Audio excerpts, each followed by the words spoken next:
U.S. Northern Command General Terrence O'Shaughnessy. He is leading the war against COVID-19 for the Department of Defense and directing the Pentagon's operations in support of FEMA.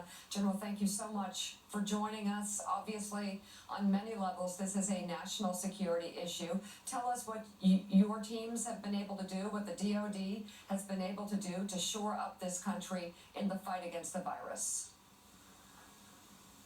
Yeah, thank you, Mika. Right now, we have over 16,000 airmen, soldiers, sailors, Marines all over this great nation that are providing support right where they need it, on the front lines with our healthcare workers. And whether it's New York City or some of the other states that we're in, we're there to provide what do the state and local officials need. We're there to provide them the assistance and the relief valve in some cases. But this is a war. This is a campaign that we're on. We are across the nation right now providing that assistance. Willie. General Willie, guys, good to have you on with us this morning. There are sites in New York City, for example, that most New Yorkers have never seen before. Floating hospitals, sailing into New York Harbor past the Statue of Liberty, field hospitals in Central Park. The Javits Center turned into a field hospital as well. You described this as a war. You just mentioned that again. So from your point of view, how is the war going? Yeah, thanks, Willie. I think the war is going extremely well, and I really have to take my hat off to the frontline workers. It's the healthcare workers that are in these hospitals day in and day out, working their way through this, providing the care and assistance that our nation needs. And that's where we're focusing our attention right now. You mentioned the Comfort and the Javits Center as some very key areas that we're providing that assistance. But what we also found was, because of the great support from the citizens, that we've been able to mitigate, flatten the curve. We're actually finding that the hospitals have the capacity, but as one of your earlier guests mentioned, it's the staffing of the hospitals right now that's the biggest problem.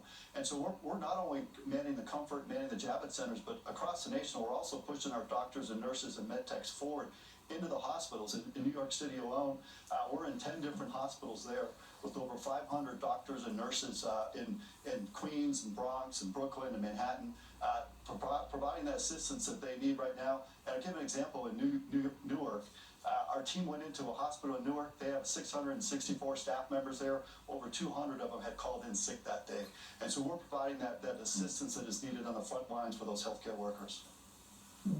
When the Comfort came to New York City and when the Javits Center was set up as a field hospital, as you know better than I do, General, they were supposed to take some of the pressure off New York City hospitals that would be overwhelmed by COVID patients. That didn't quite happen, and so then they were opened up to COVID patients.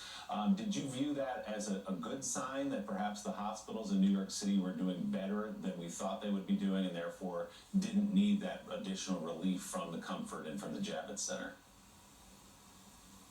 Absolutely. This is a success story. And the success is that the capacity of the hospitals is able to take the vast majority of the patients. Right now, for example, we have 74 patients on the Comfort. We have 334 in the Javits Center. We've taken over 1,000 patients on those two facilities alone. And we have provided some of that relief, but it's not to the extent that we thought it was going in.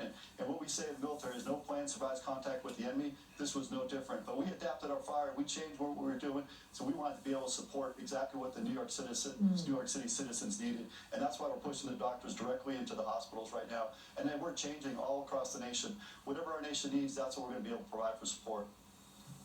General Mike Barnacle has a question for you. Mike? General, first of all, thank you for being there when your country needs you. We appreciate it. Secondly, the question, what are your biggest daily logistical challenges, and what shortages, if any, do you have to deal with on a daily basis? Yeah, thanks, Mike, for highlighting that. One of lessons learned from so many military campaigns is, at the end of the day, it comes down to logistics. And this is no different than what we're facing right now. And to give a couple quick examples, when we were looking at the COVID game plan, and we decided that we were going to change what we were doing on the Comfort and go from non-COVID patients to accepting any patients of that high trauma, high urgency care, that we actually needed different equipment. And so we actually found we needed these pressure suits in order to do surgery for a high-end trauma case. You need to have a pressure suit if you might have a COVID patient. So we found pressure suits. There were none available in the New York City area, but we found them down in Virginia. We flew them up in a helicopter and had them there in a matter of hours. So those are the types of things we're doing on the logistics side. Is we're finding what we need. We're using all of our military assets to get it there and making sure that our forward troops have exactly what they need. How many troopers are under your command, in this command? Well, specific to this mission set, we have 16,000 that are forward deployed right now on this mission set, but we also have a critically important mission defending our homeland. And that's what we do day in and day out, and it doesn't change just because we're fighting the COVID virus as well. And so we have folks doing ballistic missile defense on my NORAD hat. We have folks that are ready to respond with their fighter jets, that are command and control aircraft, that are command centers across the nation.